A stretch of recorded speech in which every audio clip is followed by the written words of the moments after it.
Masechet Yevamot, Daf Nun Aleph. Today is all about Rabban Gamaliel. We begin with two explanations for the opinion of Rabban Gamaliel, first by Rava and then by Abaye, and then an expanded Baraita, also explaining Rabban Gamaliel further, and then we'll end with five sages who agree that Ma'amad is very effective, the first of whom is Rabban Gamaliel, and so by association we bring four more. Alright, let's remember the context. Rabban Gamaliel is the one that says, En get achar get, and en ma'amad achar ma'amad. That if you have, let's say, two Yevamot and one Yavam, and Yavam gives a get to one of them and a get to the other, the second one is ineffective, and so he will be prohibited to the close relatives of the first one to whom he gives a get, but not to the second one. And similarly with ma'amad. So what is his reasoning? Okay, we explained it actually yesterday, assuming this, but here Rava makes it explicit. Amar Rava, Mai ta'amad Rabban Gamaliel. The reason is, Demesapekale get idache iladache. Rabban Gamaliel has a doubt whether a get can sever the zikah or it does not sever the zikah and push the Yevamah away. But either it's 100% effective or it's 0% effective. He's just not sure which one it is. Also ma'amad, ikane ilakane. He's not sure if doing this betrothal, this kiddushin, before Yibum, is that considered a full betrothal and it acquires the woman actually, just like kiddushin creates a full marital bond, so too this will create a full marital bond instead of Yibum. This is fully effective 100%, or maybe ma'amad is 0%. Okay, this is different from the other opinion that says this is a derabanan, quasi, halfway, right? It's either all or nothing according to him. He just doesn't know which one it is. Get. Idache iladache. So how does this work? So regarding the get, either it works 100% to separate them or it does nothing. Now, he does it twice, one to this woman, one to that woman. If regarding the first woman, it separates her effective as chalitza, then that's it. The zikah is broken, and anything else that he does or anyone else does afterwards is not going to be valid. Just like if he did chalitza to one, then if he does chalitza to the second one, the second act will be null and void, and he will be permitted to her relatives. So too the second one. If get is effective, only the first one's effective, second one's not, there's nothing. And if you say that giving a get is worth 0, so giving a get to the first one is 0, and then giving to the get to the second one is also 0. Either way, the second get that's given is not going to have 0 validity, because if the first one is effective, then that's it. You no need to separate, to break the zikah twice. Once the zikah is broken for the first, it's broken for all of the co-wives. And if get is nothing, then it's nothing also for the second one. Good. Ma'amad, let's explain the ma'amad one. Ikane ilakane. He's not sure if it affects a marital bond or not. If it affects a marital bond, that's it. There's no more zikah for any other co-wife. Ikamakane batra mai kavid. So if he does it with the first, then that's it. He created a marital bond as if he did yibum, and that's it. There's no more zikah to the co-wife, and so if he does ma'amad to the co-wife, it's like nothing. It's like it has no effect. And if you say it's 0, then it's 0 to the first, and it's also 0 to the second. This is not yibum. This is just a made-up ritual that has no effect on a yevamah, and there will be 0 for both. Good. So that explains Rabban Gamaliel. Okay, we explained yesterday that according to Rabban Gamaliel, he does say he agrees with that there is get after ma'amad, and there is ma'amad after get. And this would explain this very well, because he's not sure about either one. And it could be that both work, both don't work, one works and not the other. So if he gives a get to one, well, maybe that works and breaks a zikah, and then anything you do afterward that wouldn't matter. But maybe the get doesn't work, and then he gives a ma'amad to the second one, and maybe the ma'amad does work. And so he would be prohibited to the relatives of the second co-wife. to whom he gave ma'amad, right? Or the other way around. Perhaps ma'amad doesn't work, but get does work. And so he does ma'amad to the first, and that's nothing. But the get to the second one can, maybe get in general does work, and then that would break the zikah, but that would be, he become prohibited to hers. So yeah, if it's two of the same, then either they both work or both don't work. But if it's two different, one might and one not, and we don't know which order it is. So all that explains Rabban Gamaliel. Fine. However, Abaye has something up his sleeve, another braita, which he says, yeah, you're not going to be able to explain this. And if this braita says, Umodeh Rabban Gamaliel, sheyesh get achar ma'amad, u'ma'amad achar get. Good, that's the cases we just said. The Rabban can explain those easily, as we just did. However, this braita adds another two cases. Veget achar bi'a u'ma'amad, u'ma'amad achar bi'a veget. And it says here, the Rabban Gamaliel also agrees that if one did, you have to read this in the backwards order. He did ma'amar, this one yavam, let's say there's 3 yevamot. He does ma'amar to one, bi'ah to the second, and get to the third.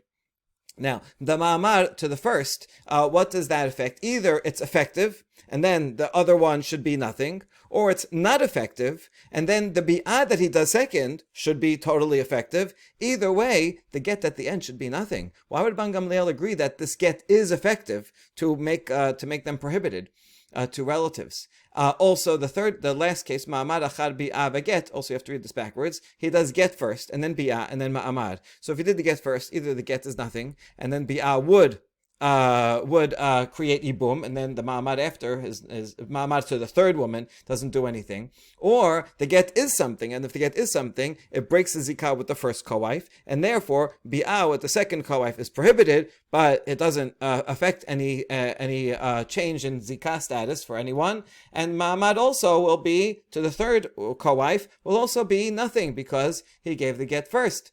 If he didn't get, and if the get is nothing, then the bi'ah with the second woman should be effective and create a marriage bond, and then all other zikahs with other co-wives go away, and then either way, the ma'amad at the end should be nothing. So, Baya is going to say, Rava, you cannot explain these last two cases. Here's what he says, making explicit what we just said. If Rabban Gamaliel is not sure, meaning it's 0 or 100%, but he's not sure which one, then let this bi'ah that he does second be like a starting bi'ah, because either the ma'amad that he did first or the get that he did first, either it works, and that will take care of the zikah, or if it doesn't work, then the bi'ah will be the first effective act that he does, and everything after an initial bi'ah has no effect. That was the rule. And so let it be like an opening bi'ah, which does affect a marriage. We saw in the Mishnah that rule that if bi'ah is done to the first woman, the first thing that's done, then that makes a full marriage, and there's no more zikah to any of the other co-wives, and therefore it doesn't matter what he does to the other co-wives, they will not affect any zikah status for any of them. Okay, so Rabban Gamaliel, Rava cannot explain these last two clauses according to Rabban Gamaliel. So now we have the second explanation. Ela amar Abaye. Le'olam peshita Rabban Gamaliel beget dedache u'mamar dekaneh. Actually, Rabban Gamaliel knows, he has no doubt, he knows 100% that get does push away Yevamah, and the ma'amar does acquire her, except it's not a full pushing away or acquiring, it's only a partial one, right? So it's the difference. It's not 0 or 100. It's definitely a partial status. It's definitely 25%, 30%, whatever you want to put, number you want to put to it. Mihu. Amur Rabbanan ha Yevamah behad sad mehani baget ubehad sad mehani ba ma'amar. Here's the thing: whatever percent it does, whatever percent, let's say the ma'amar does, it affects a zikah for 25%. A get doesn't severs, but not necessarily the same 25%, right? Imagine that her zikah has many parts, A, B, C, D, E. Right, so the if you do a get, that will sever part A of the zikah, but if he does ma'amad afterwards, that will strengthen acquire the part B of the zikah. So these are different non-overlapping parts. And this would explain Rabban Gamaliel. Get achar get la dahe, teha daha le kama. If he gives a get to one woman and then another get to another co-wife, so once he gives a get to the first one, so that part A, let's say, of the zikah is nullified for her, and it also is pushed away for all of the co-wives, because they're all they're all equalized. Whatever you do to one has an effect on all the others. According to Rabban Gamaliel, Rabbanan is going to disagree with precisely that point. Okay, so once he does a get and takes away part A of zikah for woman one, then he gives a get to the second co-wife. Well, that part A was already broken when he gave the get to woman A, and therefore the second get has no effect on her, and that's why he would be permitted to the close relatives of the second co-wife, right? Giving it to the first already pushed that part of it away. And similarly,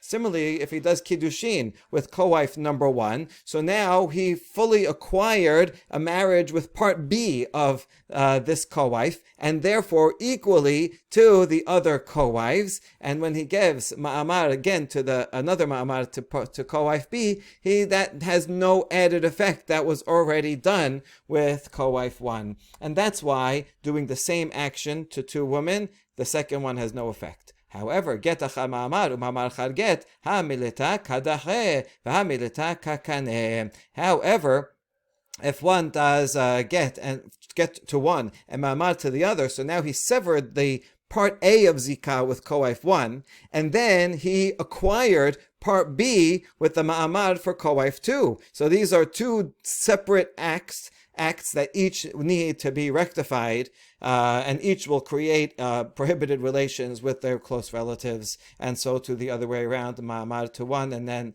get to one and ma'amar to the second, or get ma'amar to one and get to the second. Okay, one of them will push away some part of zikah, and one will acquire a different part of that zikah. And so now we explained Rabbanan's Rabban Gamaliel's opinion. Good. Now, Rabbanan. Now, those who disagree, that are rabbis who disagree with Rabban Gamaliel, and they say, Yesh get achar get, veyesh ma'amar achar ma'amar. What's their reasoning? Well, here it is. Kol had vechad takinu leRabbanan get ma'amar bivama. So they would say for each and every one of the Yevamot, or each and every one of if there were many men and one woman, or each doing it, it's the same thing, that each one of them has their own particular relationship, and therefore, if the man does yibum, gives a get to one of them, that only dispels part A for that co-wife and not for the others. And so, if he does give a get to the second one, then that will dispel the part A of the zikah for the second one, and that is a new thing for the second one. And so each subsequent get to each subsequent co-wife will have an effect. So that's Rabban Gamaliel does not equalize them all, and that would explain their opinion that kol chad vechad, for each one they have get and ma'amar beyevama. Good. Now, v'hai bi'a pesula adifa mi ma'amar ugri'a mi ma'amar. The definition of bi'a pesula is bi'a done with a second co-wife after having done something with the first co-wife. So if he gives a get to the first co-wife, then that's it. He already started a process with one. He's not allowed to do yibum with the second. Or if he does ma'amar to the first, that's it. He's intending to continue with the first, and he also is not allowed to do yibum with the second one. So when he does bi'ah with the second one, it's an invalid bi'ah. It's a lower level. It only does a partial yibum. Okay, so this bi'ah pesula is in some ways stronger than a ma'amar, and some ways weaker than a ma'amar. The point is, let's say, we said get affects part A of the zikah, ma'amar part B. This bi'ah pesula will affect part C of the zikah and does not overlap with ma'amar. So what's the point? Why is he saying all this? All this is to explain those last two cases of that baraita, If you remember, those were the last two cases. These last two cases that Abaye said, challenged Rava with. It said, Rava, you can't explain these cases. So now Abaye himself has to explain them. And so it goes as follows. If you have a ma'amar to one, bi'ah to the second, get to the third, so the ma'amar that he does to the first woman, that will affect a marriage to part B of the zikah. And then the bi'ah that comes after, because it's a bi'ah pisula, it only will acquire part C, but not it doesn't fully acquire, and therefore, when he gives a get to the third one, that's going to sever part A of the zikah. So you see, this is all, right, this person, Yevamot, poor Yevamot, is all disjointed, and you have to resolve each of these three things, and yes, this third get, the get to the third one, because it is somewhat effective, it will mean that the Yavam will be prohibited to even that third woman's close relatives, right? So because they're all partial and each one is a different portion of the zikah, that's why all are effective. Okay, good. So here's how he just explains that further. Adif ma'amad, bi'ah pisula is in one way more effective than ma'amad because it doesn't totally overlap. Dil ma'amad achad ma'amad la mahane, because if you did ma'amad once, the second ma'amad to the same woman or even to different women, this is according to the Rabban Gamaliel where everything's equalized, the second one will not do anything more. Vilu bi'acha ma'amad mahane, but bi'ah pisula after ma'amad is effective because it's going to create a marriage bond with a different part of the zikah. And it's also giri'ami ma'amad. It also, in some ways, can do less than ma'amad. De'ilu ma'amad achar get, kane lekule shiura de get. Because if you have a get first and then a ma'amad, so the second ma'amad will take a portion of the leftover, whatever was left over from the get. If you get affected part A, then the ma'amad affects part B. A further ma'amad after that will have no effect because you already did ma'amad. Ve'ilu bi'ah achar get lo kan yale lekule shiura de get. Whereas if you do bi'ah after get and then ma'amad after, then that ma'amad will be effective because the bi'ah after the get did not take all the rest of the portion, meaning not including the ma'amad part of it, and therefore there's still room left over for the ma'amad to take effect. So the point is not that they are one. The point is that bi'ah is not any more effective. They're equally effective, but the problem is they're effective on different parts of the zikah. And with this understanding, we can now fully explain all the sections of Rabban Gamaliel. And so to summarize, Rava explains Rabban Gamaliel as saying he has a doubt whether the get and ma'amad are 0% effective or 100% effective, whereas Abaye explains that Rabban Gamaliel says, I know that they are somewhat effective, but each item is effective on a different part of the zikah. Each one is only partially effective, and that Abaye's theory can better explain all of the cases in that braita that he brought. All right, so now we're up to part B, which is explaining this braita.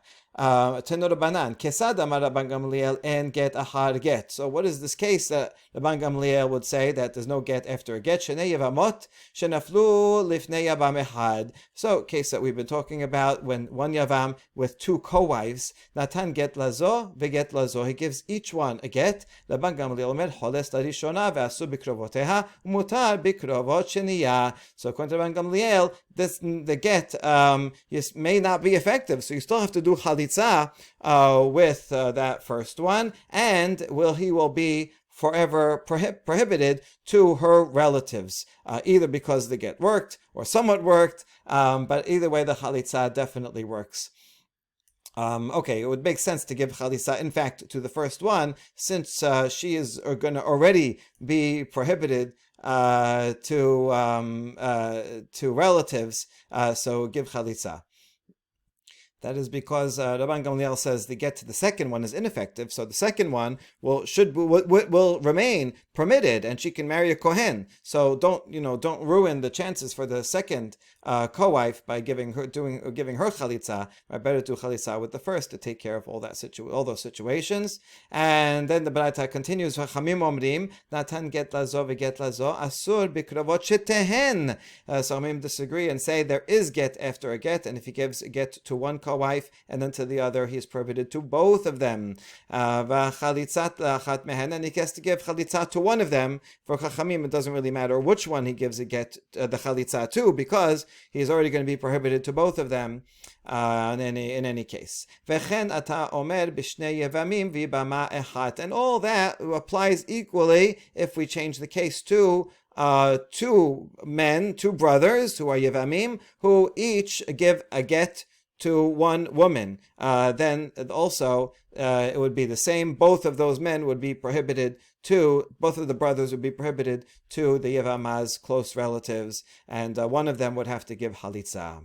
Kesad amar Rabban Gamaliel en ma'amar acha ma'amar. So let's explain fully the case of Rabban Gamaliel with ma'amar. Shtei Yevamot shenaflu lifnei Yevam echad, two co-wives and one brother. Echad v'Yevam echad. Asa v'amar bazo ma'amar bazo. And he does ma'amar, this kiddushin, with one and then to the other. Rabban Gamaliel omer noten get larishona v'choles la.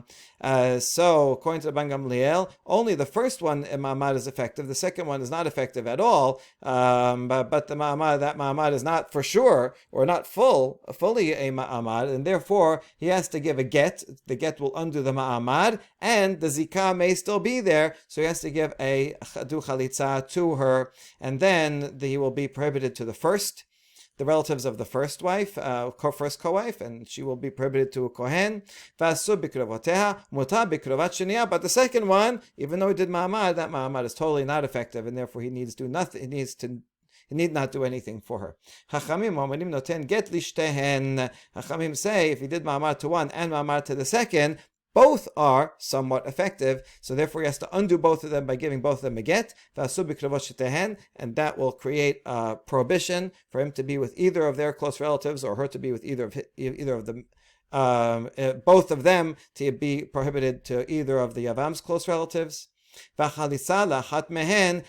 he has to give chalitza to one of the co-wives. Either one, once you give it to one, then that breaks the zikah. When you break the zikah with one, then it breaks the zikah for all co-wives. And all this will also be true, not only with one man and two women, but also with two brothers who both do ma'amar to one yevamah. Okay, so really nothing new there, just expanding and explaining in detail each of the cases. We will now quote one part of that baraita and ask a question based on it to Shemuel. Amar Mor, noten get lazo veget lazo. Rabban Gamaliel omer, choles rishona ve'asur bikrovoteha, mutar bikrovot sheniya. That was the case according to Rabban Gamaliel. When you give a get to two co-wives, then he has to do chalitza only to one of them, only to the first one that he gave a get to, and then he is permitted to the relatives of the second. He does not have to do chalitza with the second one, because chalitza for one co-wife absolves all of them. All right, that is the majority opinion. However, we did encounter once before the opinion of Shemuel. Lema tevet yubta di Shemuel damar Shemuel halas leba'ala taget lo niftara sara. According to Shemuel, yes, in a regular case where there are many co-wives and all he does is do chalitza to one, the rest of them can go free. But if there's a problem with that chalitza, for example, the chalitza is after a get. So once it's after a get, the get already weakened the zikah, and therefore that chalitza is a weakened chalitza.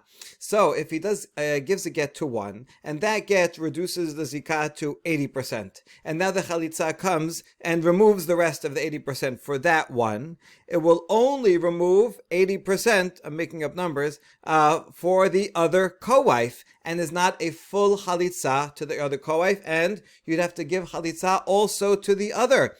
That was Shemuel's opinion. When we discussed Shemuel once before, we should have brought this baraita as a disproof against Shemuel. All right, so good question. Amalach Shemuel could answer. and say, Ki amri ana aliba de'amar yesh zika, but Rabban Gamliel savad en zika. Shmuel could simply say, I said that opinion according to the one who says yesh zika, that whenever there is a connection, that a responsibility of the Yavam to do something with the Yevamah, that zika, the one who says yesh zika, says it's powerful. It's like a full marriage. So if it's kind of like a full marriage, then if one of the chalitza that you do to one of them after a get is only a deficient chalitza, then you're going to need another chalitza to undo the other co-wife who has also herself a full zikah, which is equivalent to a full marriage. You're going to need something else. But could very well be that Rabban Gamliel says en zikah. He says that responsibility of the Yavam to Yevamah is not an actual marriage now. It's just a theoretical, potential responsibility that he has to do. And therefore, because there's no zikah to either of them, when he does the get and then chalitza to one, that wipes clean the other one, for whom there was never a zikah in the first place. Good. So Shemuel can resolve himself, and it'll make some sense to say that Rabban Gamliel says en zikah, since according to him, he says that a get may work. It might be 100%, and we wondered how could that be. According to Rava, at least, that meant that it could be 0 or 100% and really do it. So that would make more sense if Rabban Gamliel thinks that the zikah in the first place is a weak zikah. It's not really a full marriage, and therefore, chalitza is for sure powerful, but even a get, possibly, he has doubt, maybe 0%, but maybe it's even 100% could do that. So it does make some sense that Rabban Gamaliel would say en zikah, and therefore we follow up with another question. When Rabban Gamaliel savad en zikah, Rabbanan sabre yesh zikah. Well, since Rabban Gamaliel, we just established, at least according to this answer of Shemuel, says en zikah, it would make sense for Rabbanan, they would say yesh zikah. That is not a necessary conclusion, and we're going to reject it in just a couple of minutes. But this makes some sense that Rabbanan would say, there is get after a get because there is a full zikah. And so therefore, the first one he does to one woman does something, but then the second one also that he gives to the second woman also will just do something because they both have full zikah. So they have to be, he's going to be more machmir and require more things to get out of it. So it does make some sense to correlate them. All right, based on that assumption, we have a question based on Rabbanan to a similar opinion to that of Shemuel. V'katani sefa v'chen ata omer b'shnei yevamin v'ibama achat. The Baraita continued and said the same law is true. The same machloket between Rabban Gamliel and Chachamim is true. If there are two women and one man. B'shnei yevamin, sorry, two men and one woman, and each of the brothers gives her a get, and then another get, and then the other one also gives a get. Be the same law, both of them would be prohibited to the relatives of the Yevamah, according to Chachamim. Lema tevet yuvta d'Rabba bar Rav Huna amar Rav. D'amar Rabba bar Rav Huna amar Rav. Halisa pesula sericha lachazor al kol ha'achin. In that case, this case, according to Rabbanan, who say yesh zikah, they say that if more than one yavam gave get to one woman, only one has to do chalitza. Only one has to do chalitza. Good. But in the name of Rav, not Shemuel, now this is Rav, said that if you have a chalitza pesula, and this is a chalitza pesula, this is a chalitza after a get, so that's a deficient chalitza, then it does not exempt the other brother. All the brothers have to give another chalitza. So therefore, in this case, according to Rabbanan, even though when both brothers give a get, even though one brother did chalitza afterwards, that's a deficient chalitza, and they should require both. After all, there is a zikah, so therefore there is a strong connection between all the brothers and the Yevamah that would require full chalitza, and any one deficient chalitza is not going to help the others. All right, so this is a good question. Amalach Rabba bar Rav Huna ben Rabbanan ben Rabban Gamliel ben Rabban Gamaliel ben Rabbanan sabri en zikah. Says no, you know what? Really, your assumption that if Rabban Gamaliel says no zikah, must be Rabbanan say yes zikah. Not necessarily. Maybe both of these Tanaim hold that there is no zikah, and therefore it's easier to remove this zikah that's not a full zikah, that's not like marriage. It's only a potential, it's only a responsibility, and so you don't have to do much to do it to remove it. And therefore, according to Rabbanan, also even giving a get, even a chalitza pesula, given by one brother, will take care of the responsibility for all the brothers. So they agree. Both agree that there's no zikah. They're arguing about other things, about what is the status of get after get and mamad acha mamad, which we already explained in a couple of different ways. But that machloket has nothing to do with yesh zikah or en zikah. Both of them agree that en zikah. All right, good. So we resolved that question too. And one last snippet from that baraita. Amar mor asama amar bazo, uma amar bazo.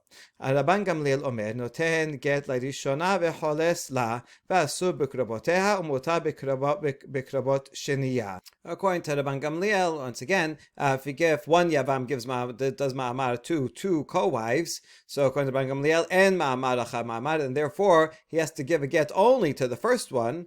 On that one may be effective, and has to do chalitza with her, so get to undo the ma'amad and chalitza to undo the full zikah, and he's prohibited to the relative of the first one. But the second wife, the second co-wife, nothing. The ma'amad, that second ma'amad, has no validity. Good, that's what Rabban Gamaliel said. Now here's the question: so since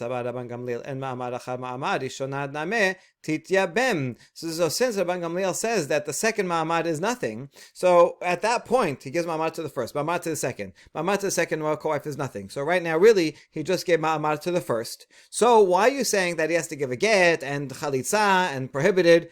Why not? Alternatively, more simply, he can do yibum with the first one, and that would be full mitzvah. He did ma'amad, he does yibum. The fact that he did ma'amad with the second one is totally ineffective. So why didn't he say that? And the answer is, you're right. Really, he could, but we make a gezerah dil ma'atel yabume la sheniya. We make a gezerah because if you think you could do yibum with the first, then you say, oh, see, I did ma'amad and I did yibum. Maybe I could also do it with the second co-wife. See, I did ma'amad with her, so you know what? I'll be out with her, and therefore also do yibum with the second.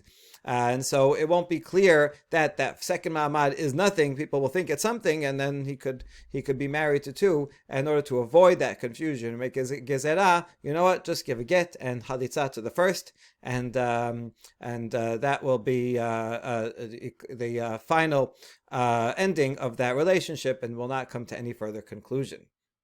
All right, very good. And so now we get to the third part of the sugya today, which is we're going to enumerate 5 sages who agree that ma'amad is in fact very effective, is a very strong connection. Amar Rabbi Yochanan, Rabban Gamaliel, Bet Shammai, Rabbi Shimon, Ben Azai, Rabbi Nechemiah. Good,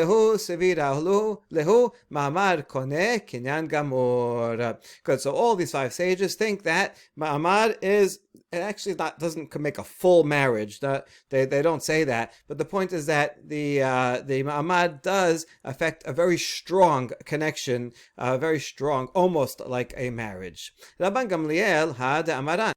Rabban Gamaliel explains that the first ma'amad may very well be fully effective 100%, at least according to Rava's interpretation, and therefore the second ma'amad is 0. So you see, Rabban Gamaliel gives a lot of weight to that first ma'amad, so much that it makes a full connection with the first co-wife, and then anything that's done after that to the second co-wife is ineffective.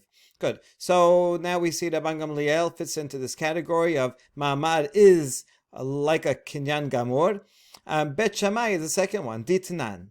Shelosha achin shenai mehen nisuin leshete achayot vechad mufneh. You have 3 brothers. 2 of the brothers are married to 2 sisters, and one is single.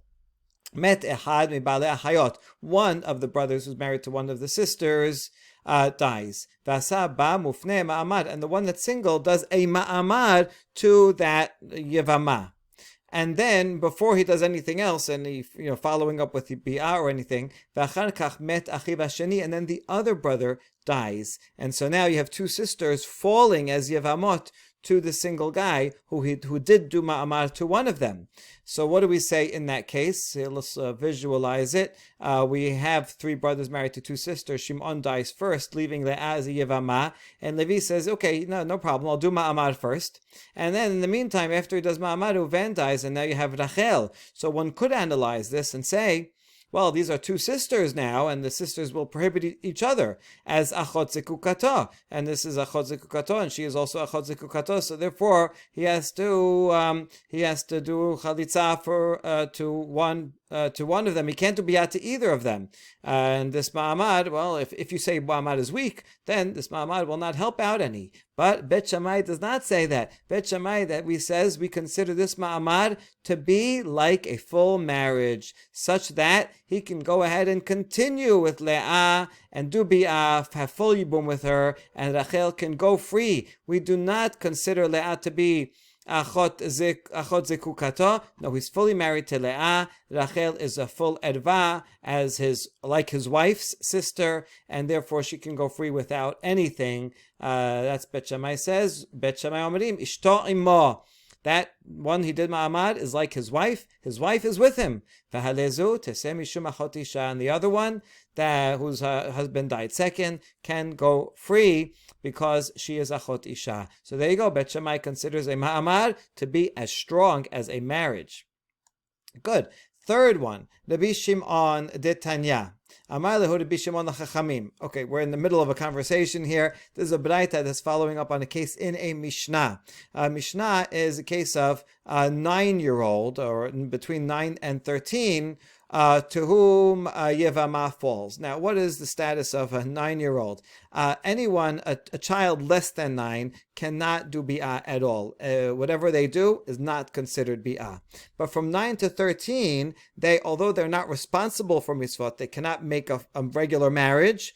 Nevertheless, if they do bi'ah, that is considered a sexual act. So, for example, if a 9-10-year-old commits adultery with a woman consensually, then she will be, that is considered an act, and therefore she will get the death penalty, and he, the boy, will not, because he's less than 13, so he's not responsible. Nevertheless, you see, it is considered an act.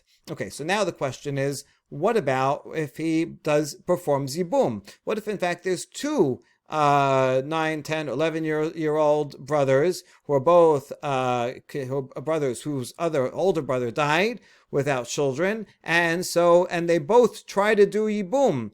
What will be the status of that yibum? So here, so here's what he says. Rabbi Shimon says to Chachamim, Im biat rishon bi'ah, biat sheni ena bi'ah. Im biat rishon ena bi'ah, biat sheni name ena bi'ah. Rabbi Shimon says this is a simple solution. If the first bi'ah is considered a bi'ah, we do consider it yibum. In other words, even though someone less than 13 cannot do marriage, maybe he can do yibum. We're going to see a general principle is that the bi'ah of a 9-year-old is like ma'amad. That's how it's going to be related. Okay, so if he says, if the bi'ah of the first one is bi'ah, and then therefore is yibum, so then, good, the first minor brother did yibum, and that's it. He fulfilled, they're married, and the second one doesn't matter what he does. The second brother who does bi'at sheni, and not bi'ah, that's not bi'ah. It's prohibited for her, but she may get punished if she do it on purpose, but that's it. She bring a korban chatat, but it doesn't affect the zikah. Im bi'at rishon ena bi'ah, and if the first one is not, then bi'at sheni name ena bi'ah, then the second one also will not be any problem. So we see that Rabbi Shimon is not sure if this bi'ah is considered something or nothing. And if it's nothing, then it's nothing. And then when they grow up, then they can figure it out.